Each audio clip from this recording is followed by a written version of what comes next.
Buenas noches. Sandra Viviana Ravelo, una bogotana de 26 años, salió del bar que administraba en Bogotá y desde entonces no se volvió a saber de ella. Pasaron los días y el silencio se volvió insoportable. Dos policías, que además eran familiares, recorrieron la capital tras su rastro, pero sin éxito. El desenlace llegó de forma inesperada. El noticiero del mediodía irrumpió con una información de última hora. En el sur de la ciudad habían encontrado el cadáver de una joven. El informe era escalofriante. Había sido abusada, quemada y desmembrada. Los familiares de Sandra estaban consumidos por el dolor, mientras que las autoridades intentaban responder dos preguntas que se volvían cada vez más apremiantes. ¿Por qué? ¿Y quiénes estarían detrás de los macabros hechos? Así inicia esta crónica policíaca firmada por Diego Bauque y titulada El enigma del policía acusado. Lo último en Noticias Caracol.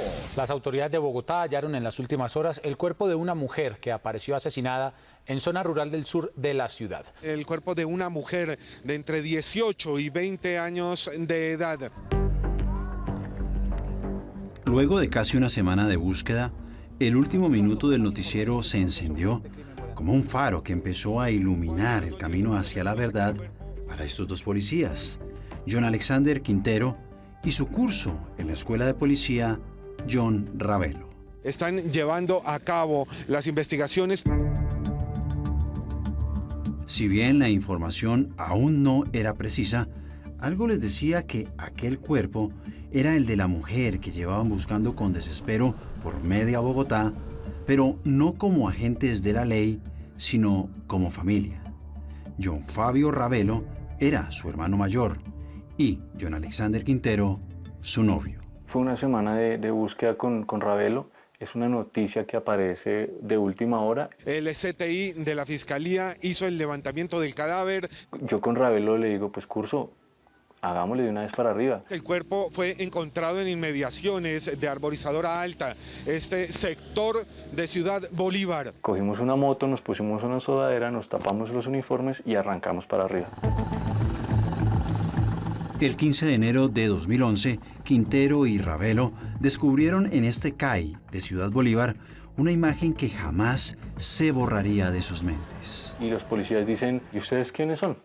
Entonces yo le digo, pues yo soy la pareja y él es el hermano de la persona desaparecida. Entonces nos hacen entrar para ver unas fotos y allí hay un choque fuerte. Un cuerpo de aquí hasta abajo, desnudo, y un zapatico, que es el zapatico que yo recuerdo de ella. Los patrulleros del CAI de esa época les dijeron a Quintero y a Ravelo quién, cómo y dónde encontraron el cadáver. Durante 8 días no había una sola pista, hasta que un habitante de calle llegó a este terreno. Este es Arborizadora Alta, en Ciudad Bolívar. Hace 15 años este terreno estaba despoblado, desolado. Pues este habitante de calle llegó acá y encontró o hizo un hallazgo macabro. Halló el cuerpo inerte de una mujer desmembrada y quemada. Quintero pues ahí se puso a llorar y todo eso y yo le dije, venga, ¿qué pasó? Si es ella, me dijo, no, la verdad no sé. Y yo le digo a mi curso, a John Ravelo, le digo, es mejor que vayamos a mirar a la morgue, porque no estoy seguro. ¿Y por qué no estaba seguro? Porque es que era un cuerpo, no era una cara, no era alguien que uno reconociera. Era un cuerpo de aquí hacia abajo. El cuerpo que Quintero tuvo que ver lo dejó deshecho. No tenía cabeza ni uno de sus brazos. Era un tronco desnudo femenino con el zapatico escocés. Le sacaron huellas a la mano que le quedaba, ya miraron las huellas con la registraduría y pues efectivamente era mi hermana. Sandra Viviana Ravelo Murillo, 26 años, propietaria de un bar de rock en el barrio Bosa Piamonte, sur de Bogotá. ¿Y la cabeza apareció? Sí, lo único que no apareció fue después un brazo. era estudiante de psicología e hija de la señora Claritza Murillo. Grité, golpeé las paredes, hice de todo y me hicieron seguir a la fiscalía. Salió un detective y me dijo, ¿este zapato es de su hija? Yo le dije, sí, es de mi hija. La necropsia del cuerpo de Sandra Viviana Ravelo no solo hablaba de muerte, también de atrocidades inimaginables que ningún familiar podría soportarlas sin romperse. Por eso en su momento fueron ocultadas a sus seres queridos. Pero la verdad, por más cruel que sea, siempre encuentra la manera de salir a la luz. A mí me pusieron psicólogos y en un momento fue cuando me dijeron que sí, que a mi hija la habían matado con arma blanca. Mas nunca supe lo que después me enteré en la fiscalía. En el escrito de acusación también se dice que fue empalada, al parecer, por una varilla, y que a 25 metros del cuerpo fueron halladas la cabeza, la ropa y sus papeles. Pues son cosas que también lo oculté a mi mamá, pues porque tampoco quería como ocasionarle más daño del que ya tenía. Pues a esta hora el operativo es amplio. Como el asesinato se hizo público, las autoridades cargaban con un piano enorme y con dos preguntas que los aplastaban. ¿Por qué la mataron con tanta hazaña? ¿Y quién o quiénes fueron los responsables? A través de la ciencia empezaron a llegar las respuestas. Y uno de los principales hallazgos fue este. En el cuerpo inerte de Sandra fueron descubiertos 3 tipos diferentes de ADN, es decir, 3 clases distintas de semen. ¿A qué hombres correspondían? Una vez a ocasión me enviaron que me acercara a la fiscalía para brindar muestras de ADN. Pues yo no le vi mayor cosa y yo fui voluntariamente. Entregué mi ADN para cotejar el ADN del cuerpo de ella y todo. ¿Por qué había ADN suyo ahí? Porque como es mi pareja sentimental, yo me había quedado la noche anterior en el apartamento de ella, habíamos tenido relaciones. Yo la veía como muy enamorada de él y él la seguía, él la buscaba mucho el apartamento, él iba y se quedaba. Ya una chica de 26 años y vivíamos las dos solas en Kennedy, Casablanca. Sin embargo, los investigadores dieron con algo más. Otra evidencia, fría, precisa e implacable, que lo puso contra las cuerdas. La piel que le habían encontrado en las uñas a mi hija. ¿Cómo así? Explíquemelo. O sea, en las uñas de en él. las uñas de mi hija habían encontrado la piel de él, de John Alexander. Y eso se expuso en las audiencias por parte de la Fiscalía. En el cotejo de las uñas de mano derecha de la víctima se usan procedimientos validados y es un 88.5% el porcentaje del imputado, John Alexander Quintero Giraldo. ¿Y eso qué quiere decir? Que, o sea, ella se trató de defender. ¿Lo arañó? Lo arañó. Lo arañó y también habían partes de semen. El cuerpo habló, hizo público quiénes fueron sus agresores a través de las muestras, tanto en la ropa interior, en el tracto vaginal y en las uñas, caracterizando a 3 individuos genéticamente. Uno de ellos, el perfil genético del señor John Alexander Quintero Giraldo. Al horror del homicidio atroz se le sumó un elemento digno del mejor cine de suspenso. Un policía metido en la escena, y no como héroe, sino como principal sospechoso. Lo último en Noticias Caracol. Hace 3 años el país se estremeció con el caso de la joven Rosa Elvira Celia, quien fue violada, empalada y asesinada en el Parque Nacional de Bogotá. Un caso similar de feminicidio ocurrió en el sur de Bogotá.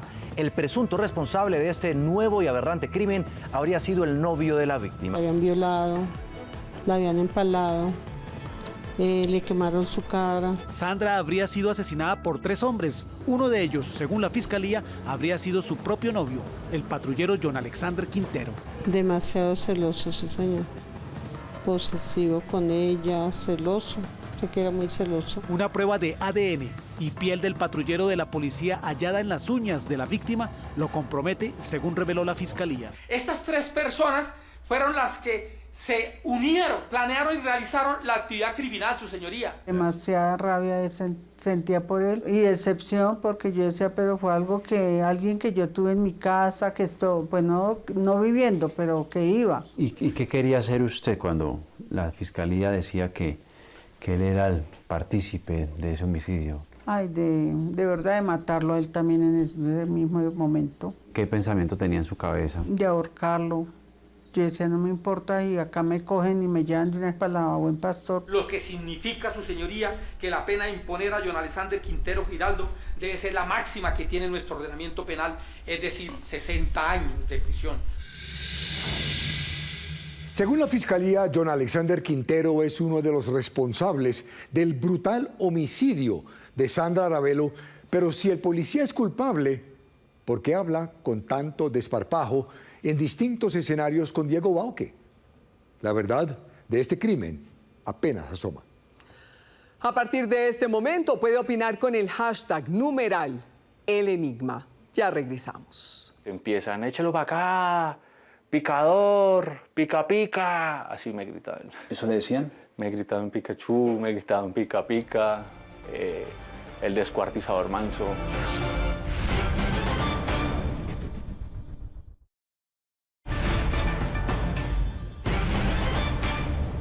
Los familiares de Sandra Ravelo aún no terminaban de digerir el shock emocional cuando otra noticia cruel los golpeó. Según la Fiscalía, uno de los autores del homicidio siempre estuvo ahí, a la vista de todos. Su novio, el policía John Alexander Quintero, fue acusado formalmente. Ahora lo espera una celda durante los próximos años, pues en su contra pesan dos pruebas casi imposibles de rebatir: su ADN, hallado en el cuerpo sin vida de Sandra, y sus restos biológicos bajo las uñas de ella, como evidencia que se defendió mientras era atacada. Sin embargo, pese al oscuro panorama que se cierne sobre Quintero, él insiste en su inocencia.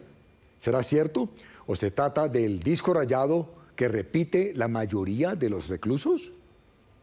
Así continúa esta investigación narrada por Diego Bauque, el enigma del policía acusado.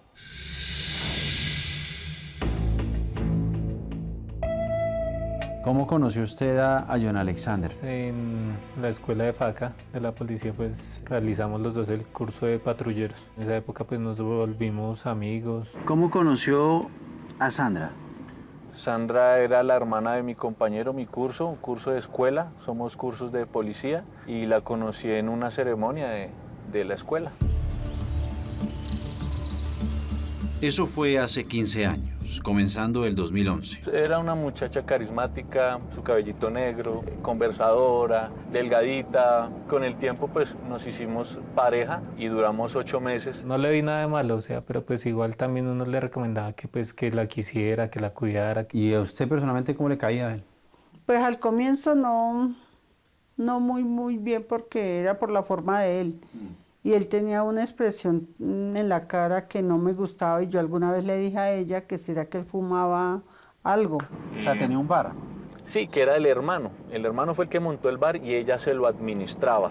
¿El bar dónde quedaba? En Bosa Piamonte, enfrente del CAI de Bosa Piamonte. ¿Cómo describe usted ese noviazgo de 8 meses? Tuvimos una ruptura porque ella se fue como con la familia de viaje. No me gustó como que se desconecte, o que si es mi pareja como que se desconectaba y no volvía a contestar. ¿Se perdía? Sí, se perdía. Para la familia era normal.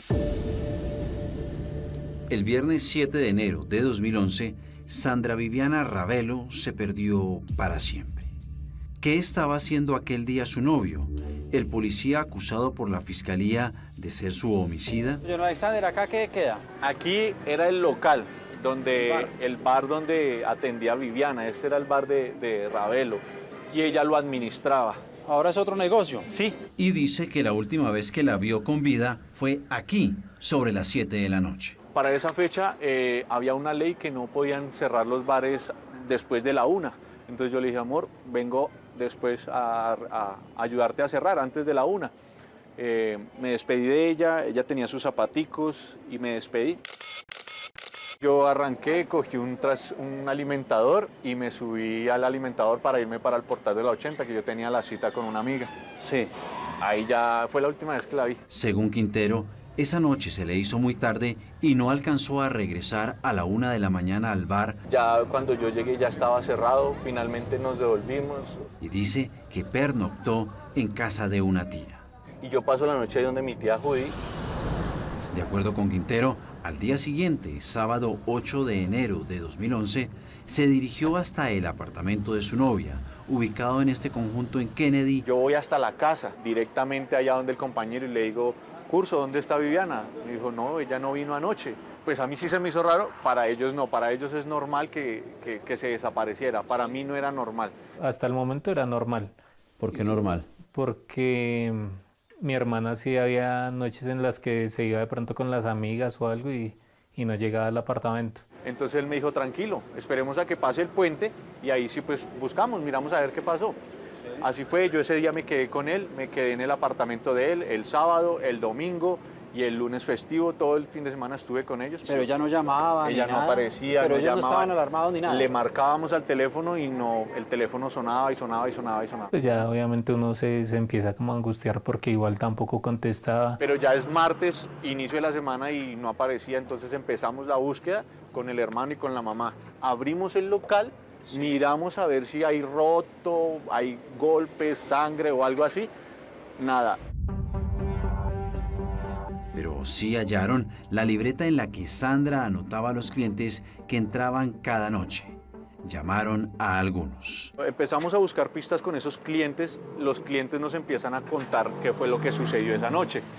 Nos comentan de que vino un cliente frecuente que se llama Néstor Yesid Sánchez, que viene otro que también es frecuente, Raúl. Hubo un altercado, según lo que nos cuentan los clientes, y ella cerró el bar.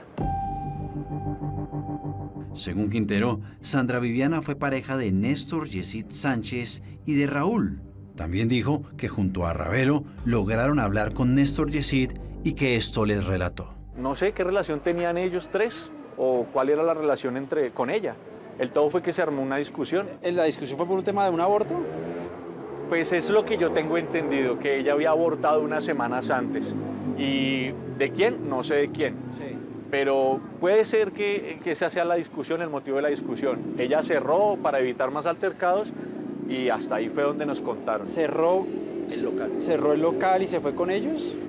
Nos cuentan que se montó en la esquina en un taxi con dos sujetos, Yesid Sánchez Corredor y otro sujeto, pero no sabemos quién es el otro sujeto. Él me cuenta en la llamada cuando hacemos las indagaciones que toman un taxi y que él se va con ella efectivamente en el taxi, pero que la dejan en Bosa Centro. Ya. Esa es la primera versión que me cuenta a mí Yesid. Durante casi 8 días nos tocó pues realmente ponernos a imprimir volantes e ir a los CAIs a ver si nos colaboran. La familia la buscó hasta en los rincones más remotos. ¿En el Cartucho? Sí, en el Cartucho. ¿Y por qué la buscó allá? Porque el mismo Quintero me decía que a lo mejor ella estaba escopolaminada. ¿O será que está de pronto hospitalizada en algún lugar como indocumentada? Fui a los hospitales a buscarla como NN, tampoco. Fui a Cibaté, fui a Soacha. También se presentaron en algunos medios de comunicación. A dejar las fotos de desaparecida. Y si bien Quintero participó activamente en la búsqueda, su comportamiento siempre sembró incertidumbre en Claritza. El día que ella desapareció, él llegó como muy nervioso al apartamento. Eso sí, es que todavía veo la cara de él y la veo como asustado, como si algo hubiese pasado, ¿no? Finalmente, el rastreo cesó con el flash. Lo último en Noticias Caracol. Que sentenció el último minuto de Sandra. El cuerpo de una mujer que apareció asesinada en zona rural del sur de la ciudad. ¿Quiénes perpetraron este acto criminal tan despiadado? De los 3 perfiles de ADN en el cuerpo, uno correspondía a Quintero. Pero pues es que el ADN en el cuerpo de Viviana podía estar porque era mi pareja fija. El policía no se limitó a entregar su ADN. Su instinto lo llevó a hablar de Néstor Yesid Sánchez y no se equivocaba. Los investigadores lo ubicaron y, Al analizar su material genético, descubrieron que su ADN era el segundo rastro oculto en el cuerpo de Sandra. Sánchez fue arrestado y puesto a disposición judicial. Donde las muestras genéticas dan cuenta de la participación del señor Néstor Yesid Sánchez. Ya confeso. Él sí aceptó los cargos. Él, por ejemplo, le dieron 20 años. Cuando se allana, él acepta, él hace principio de oportunidad, se allana y él dice, no, yo acepto porque no tengo abogado. Pero la fiscalía no se conformó con ese único detenido.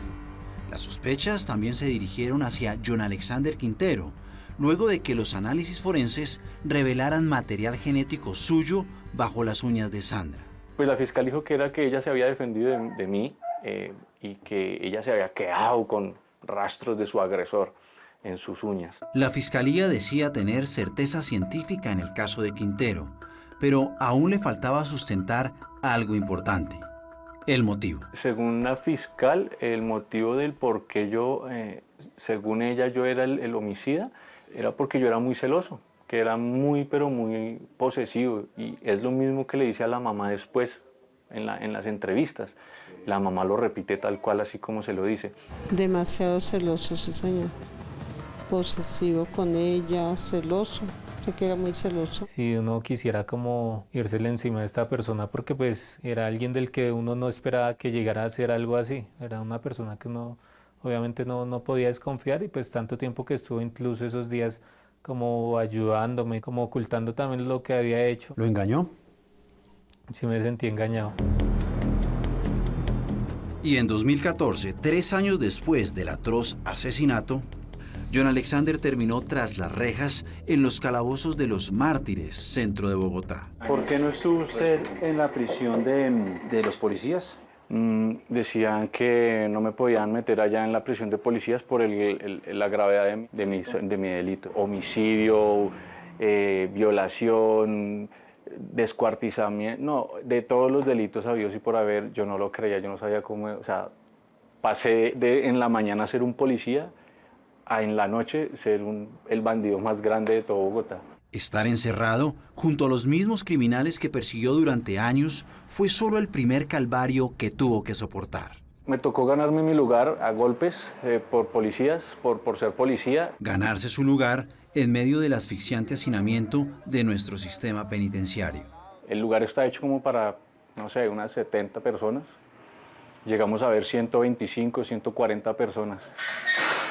Y ganarse su lugar cargando esta cruz. Pues cuando entré a los calabozos, claro, ellos ya sabían la noticia y todo, pero no por violación, sino tenían como parte de la historia. Y ellos pensaban que era por asesinato, por descuartizamiento. El descuartizador. Ese fue otro de los estigmas que llevó sobre la espalda. Empiezan, échalo para acá, picador, pica pica, así me gritaban. ¿Eso le decían? Me gritaban Pikachu, me gritaban pica pica, el descuartizador manso. A diferencia de Néstor Yesid Sánchez, John Alexander Quintero se declaró inocente. Yo con mi cara en alto, sabiendo que era inocente, y tratar de salir lo más rápido posible de acá para mostrarle al mundo que no soy lo que la gente dice o lo que la fiscalía decía de mí. Esto es su descuartizamiento, su desmembración, tanto en la cabeza como en los brazos. La pena debe ser de 500 meses de prisión. Y eso es lo más duro porque es mi palabra contra la de todo el mundo. Con la de todo el mundo. Y más cuando es una institución. La fiscalía dijo, es mi palabra contra la de la fiscalía. No obstante, y pese a no tener aún una condena en su contra, su situación jurídica se agravó. Tras 1 año en los calabozos, fue trasladado a la cárcel La Picota, en el sur de Bogotá. Allá uno lo único que quiere es que nadie lo olvide, porque si usted allá no tiene cómo defenderse, si no tiene un buen abogado, si no tiene familia o si no tiene alguien que lo apoye, uno se muere allá. Allá se hunde. El momento más duro fue cuando me dijeron que lo iban a trasladar para La Picota. Luz Nidia Giraldo es su mamá. Cada domingo lo visitaba. Pues él le daba alegría al verme, como me daba alegría yo al verlo, pero me daba alegría estar 2 horas o 3 horas con él allá, pero para mí era muy duro venirme y dejarlo. Mi mamita se levantaba a la 1 de la mañana a hacer rosquitas y me entraba una bolsota de rosquitas. Tenía yo rosquitas para toda la semana. Y lloraba mucho. Lloraba mucho. ¿Por qué lloraba? Porque él me decía, mamá, es que yo no hice nada.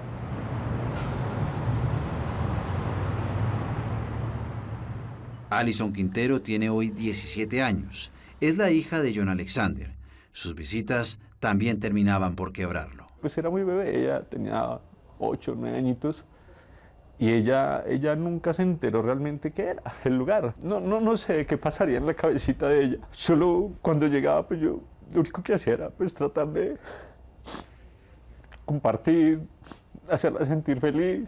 ¿Trataba usted como maquillarle, decirle que yo sonreía? Como la película. ¿Como la vida es bella? Como la película. Trataba uno de maquillar. Era como un pasillo y yo volteé el pasillo y estaba mi papá esperándome como con un peluche que tenía mi nombre y se lo puso así como en la cara y luego lo volteó.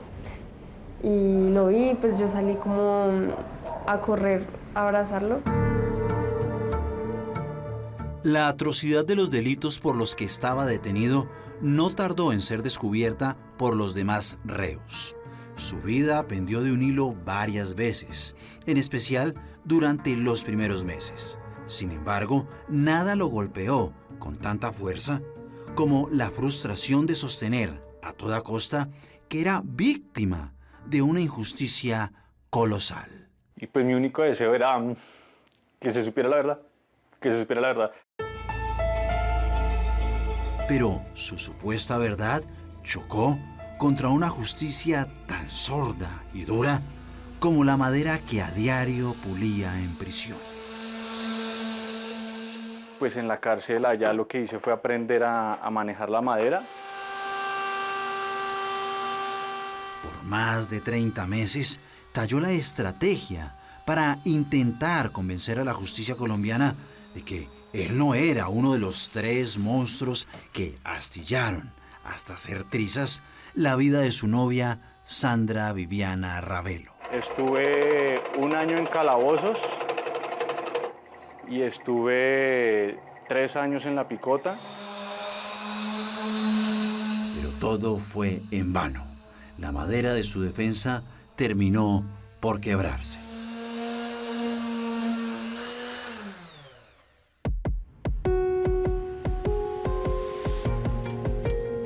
Sin embargo, en el norte de Bogotá, un equipo forense buscaba una sola cosa: encontrar en la ciencia la grieta de este caso. Esa fisura que demostrara que Quintero no era la madera podrida de esta brutal historia.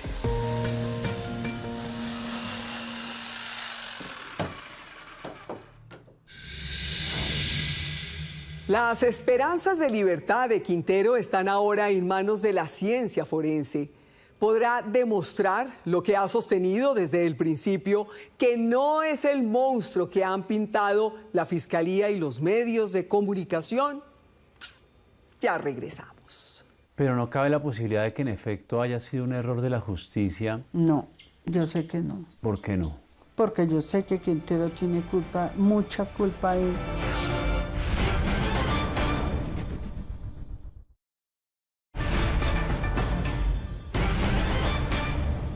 John Alexander Quintero es el principal sospechoso de la muerte de Sandra Ravelo. ¿Logrará la ciencia desmontar la tesis de la Fiscalía y darle la razón a Quintero? Pero si es inocente, ¿cómo se explica el ADN del policía en el cuerpo de Sandra, tanto en sus partes íntimas como bajo sus uñas? ¿Será que Quintero dice la verdad o su libertad obedece a una condena ya cumplida o a una cuestionable rebaja? Y eso no es todo. El desenlace de esta historia también debe responder otras preguntas. ¿Qué pasó con Néstor Yesid Sánchez, el segundo señalado, y con el tercer responsable del que siempre se habló? ¿Dónde está? Así concluye la crónica de Diego Bauque, el enigma del policía acusado.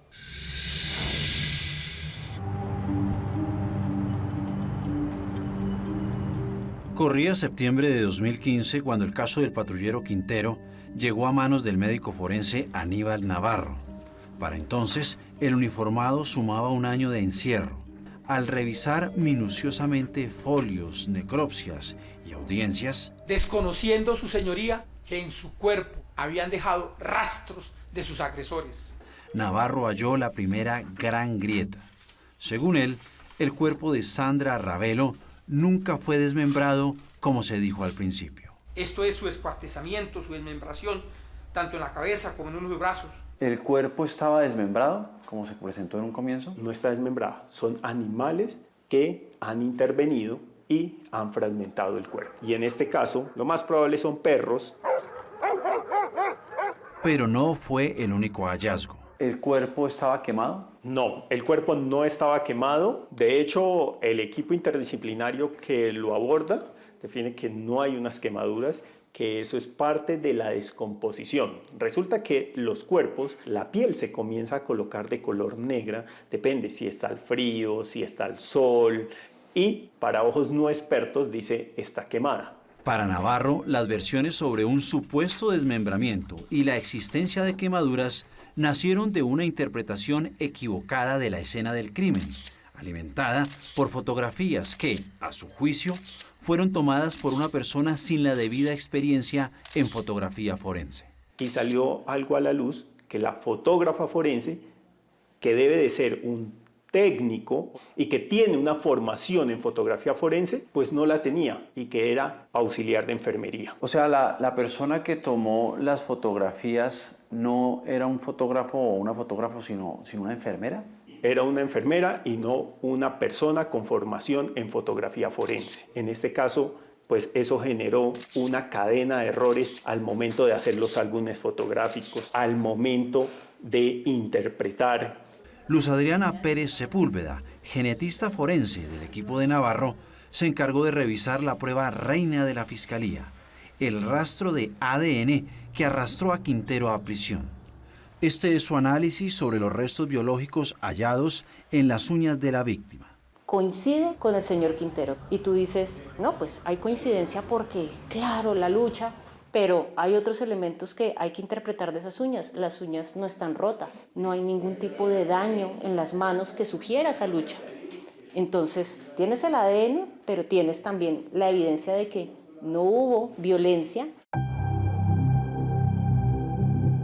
Pero, aún así, ¿por qué había ADN de Quintero en las uñas de Sandra?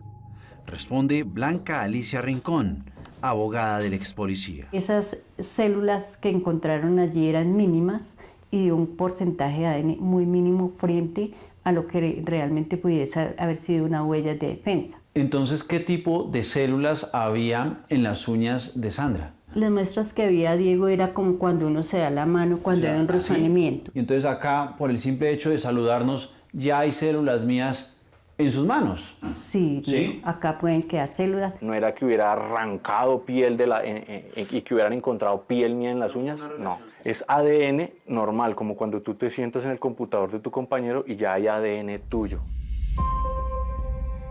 Sobre el semen de Quintero en el cuerpo de Sandra, esto concluyó la genetista. Cuando tú, nuevamente, cotejas con la información que tienes y descubres que John Alexander y ella eran una pareja que mantenían relaciones sexuales, entonces ya esa teoría de leer de que este hallazgo de genética me demuestra que él la violó, cambia radicalmente. Se pudo dar sí, pero asociado a una relación sexual consentida. ¿Y cómo puede establecerse que los otros dos rastros de semen sí corresponden a una agresión sexual? Tenemos un hallazgo de un cuerpo en un contexto violento. Creo que había unas lesiones con arma punzante en el tórax, más el hallazgo del cuerpo en una zona remota. O sea, allá nadie va a tener relaciones sexuales. Es correcto. Ahora, siempre se habló de un motivo, que él era un celoso, que era un controlador, que era algo violento. Entonces, ¿qué pasó con ese motivo? Se desvirtuó esa teoría de la Fiscalía a través de la prueba testimonial de los mismos amigos de Sandra Ravelo Murillo, que la observaban todos los días en el bar. O sea, ¿ningún amigo dijo que era celoso, que era controlador? ¿Ninguno? Ninguno. ¿Ningún cliente tampoco? Ningún cliente. ¿Y qué ocurrió entonces con el testimonio de la mamá? Porque yo revisando el archivo del noticiero La mamá de Sandra sí dice que él era un celoso, que era una persona posesiva. Posesivo con ella, celoso, sé que era muy celoso. Entonces, ¿por qué cambió de opinión? Porque cuando apareció la noticia de que había semen de John Alexander Quintero en el cuerpo de la víctima, ellos cambian toda su versión. Entonces ya empieza a salir en los medios diciendo que es lo típico. O sea, ya no es un buen muchacho, sino el diablo, más o menos. Ya, sí, ya aparece como un monstruo. Y ese cambio de versión, tanto del hermano como de la mamá de Sandra, ¿qué tanto lo perjudicó a él? Inicialmente con ello fundó también para pedir la medida de aseguramiento. Ah, ¿sí? ¿La medida de aseguramiento también se basó en lo que dijeron los familiares? Sí, en toda la prueba que había recibido la fiscalía. Otra pregunta, ¿qué estaba haciendo a esa hora John Alexander Quintero en el momento en que Sandra estaba siendo asesinada? Todos los testigos que estaban con Sandra Ravelo Murillo esa noche le declararon que la vieron por última vez en ese lugar y que la va a impartir con 2 personas en un taxi. Y ¿Dos personas diferentes a 2 John Alexander? personas que no son John Alexander Quintero, sino son 2 amigos del bar de ella, y que uno de ellos resultó condenado. Entonces él no estaba ahí. Él no estaba, él no llegó, a él no lo vieron ni en ese lugar ni en el lugar donde encontraron el cuerpo de Sandra Ravelo. Los hallazgos del doctor Navarro, de la genetista Adriana Pérez y de la abogada Blanca Rincón se expusieron en las audiencias posteriores. Es decir, entonces aquí hay unos errores gravísimos de la fiscalía. Terribles. Estas 3 personas fueron las que llevaron a cabo este macabro plan criminal. ¿Por qué la fiscalía lo condujo a él a prisión? La fiscalía se fanatizó en el caso con John porque era un funcionario de la policía, porque quizás no analizó bien que la prueba forense no era suficiente para hacer tal incriminación. Un macabro caso de feminicidio y violencia sexual investigan las autoridades en Bogotá. Y también cree que hubo una segunda razón. Porque había presión mediática, porque el caso sí realmente era un caso muy lamentable. Yo creo que por hacer publicidad, pienso yo. En la víspera de la Navidad de 2024, además de que en las uñas no se observó muestra alguna de lucha, ninguno de los testigos hizo referencia a alguna pelea entre la difunta y el hoy procesado. un magistrado pronunció las palabras que le devolvieron la vida a Quintero luego de casi 6 años detenido en los calabozos, en la picota y en prisión domiciliaria. El análisis de las pruebas vertidas en juicio lleva a concluir que no revisten el carácter suficiente para que el tribunal condene. Ay, don Diego, eso fue... Yo tenía una Biblia ese día. Cuando el juez dijo esas palabras, yo me arrodillé y le di gracias a Dios. ¿Qué sintió? ¿O cómo celebraron eso con la familia, los amigos? Esa fue esa primera Navidad otra vez en casa. Fue ver otra vez a mi familia reunida, volver a estar con todos, ver que tenía el apoyo de mi familia. Sin embargo, en una zona rural cercana a Bogotá, el panorama era sombrío. La libertad del expatrullero no sembró alegría, reabrió una herida que lleva años sin sanar. ¿Cómo tomó usted la libertad? Con rabia. ¿Con rabia? ¿Usted le da rabia ahorita saber que él está libre? Sí, porque él está libre, él está feliz y yo sé que está envejeciendo terriblemente. Sin embargo, hoy la justicia ha dicho que se trató de un grave error, que él es un hombre inocente. No, yo sé que no. ¿Por qué no? Porque yo sé que Quintero tiene culpa, mucha culpa ahí. Yo ya cumplí tratando de demostrarle a ella o a la sociedad o al mundo de que yo no fui y de que yo no, en mi mente no, en mi corazón no está. Si ellos quieren creer, si no lo quieren creer, está en su corazón. Yo ya cumplí. ¿Usted le daría la oportunidad de volverse a encontrar con él, de escucharlo? No, que diga la verdad, que diga el por qué y para qué lo hizo con esas personas, porque él sabe que él fue. Lo considero culpable. Pero usted es culpable, pese a lo que dice la justicia hoy. Sí, señor. Ellos no tienen la culpa tampoco. Yo creo que la fiscalía yo creo que la fiscalía fue la que manipuló, como manipular su opinión, y ellos se dejaron llevar. Del señor John Alexander Quintero Giraldo, acusado y responsable también en este hecho. Séptimo Día buscó a este fiscal, Jorge Eduardo Carranza, o a algún vocero de la fiscalía, pero el ente acusador no aceptó una entrevista en cámara. Asimismo, contactamos a Néstor Yesid Sánchez, pero también rechazó nuestra solicitud. Sánchez es hoy un hombre libre. Aunque fue condenado a 22 años, solamente estuvo 10 en prisión por los delitos de homicidio simple y acceso carnal violento. Hizo un preacuerdo. ¿Y sobre este otro señor, sobre Néstor? No, pues que diga la verdad, porque él sabe también la verdad sobre el caso, que nunca hablé con él, nunca lo había visto. Del tercer hombre involucrado en el crimen de Sandra Ravelo, jamás se conoció la identidad. Su rastro se perdió por completo en la impunidad. Estaba googleando y aparece todavía el caso. Según Quintero, a pesar de estar libre, su nombre sigue manchado por el estigma de los antecedentes y nadie le da un trabajo fijo. ¿Cuántas veces ha presentado la hoja de vida? Realmente pues la he pasado por lo menos a unas 50 empresas para poder buscar empleo, pero no, todas me las rechazan. A John Alexander Quintero lo culparon de despedazar o picar un ser humano. Esto es su escuartizamiento, su desmembración, tanto en la cabeza como en los brazos. Hoy, en una dolorosa paradoja, busca pegar los fragmentos de su existencia armando casas de madera para gatos. Un animal que terminó pareciéndose a él, esquivo y desconfiado.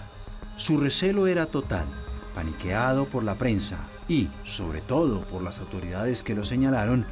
En más de una vez intentó desistir. Usted no quería hacer esta entrevista, ¿no? Pero su miedo no venció a su verdadera urgencia. Dar una entrevista para corregir cómo se contó su historia y sanar de una vez por todas lo que se dejó en el pasado. Yo no soy ni asesino, ni violador, ni matón, ni descuartizador, ni nada por el estilo. Tengo hijas, mujeres que me rodean, mi mamá, mis tías, mi abuela. Fui criado por mujeres. No soy capaz de lastimar a una mujer.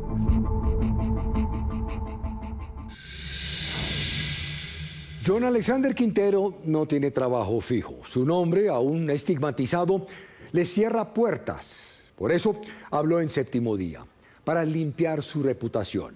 Hoy sobrevive con carpintería y mensajería para pagar sus cosas y buscar el dinero de la matrícula de su hija.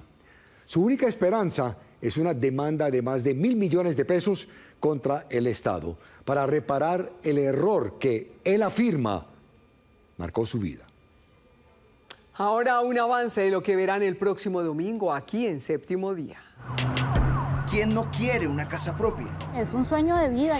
Estos colombianos dijeron haber ahorrado toda su vida para pagar la casa de sus sueños. ¿Y hoy qué tiene? Incertidumbre, miedo. Y que la mayor garantía de seguridad que tenían... Una fiducia que iba a administrar los recursos. No resultó ser lo que pensaban. Yo confié en estas personas y ahora tengo que ir a buscar abogados. Séptimo Día descubrió que algunas de estas fiduciarias están bajo la lupa de las autoridades. Nunca piensas que vas a comprar un problema. Ellos dicen que buscaron lo mejor. A la piscina, el barbecue, el parque, el clubhouse. Sin saber lo que vendría. Porque es mentira tras mentira tras mentira. Nos robaron. ¿Quién lo protege a usted cuando invierte millones y millones de pesos y después nadie le responde? No se pierda los resultados de esta investigación el próximo domingo en la noche, en Séptimo Día. Si tiene una historia que contar o una denuncia que hacer, escríbanos en la dirección que aparece en pantalla. También me pueden escribir a mí, la dirección también aparece en la pantalla. Si quieren revivir el capítulo completo, lo pueden hacer a través de www.septimodia.com.co o en nuestro canal de YouTube, Séptimo Día Caracol. Gracias por acompañarnos. Nos vemos aquí el próximo domingo, en Séptimo Día.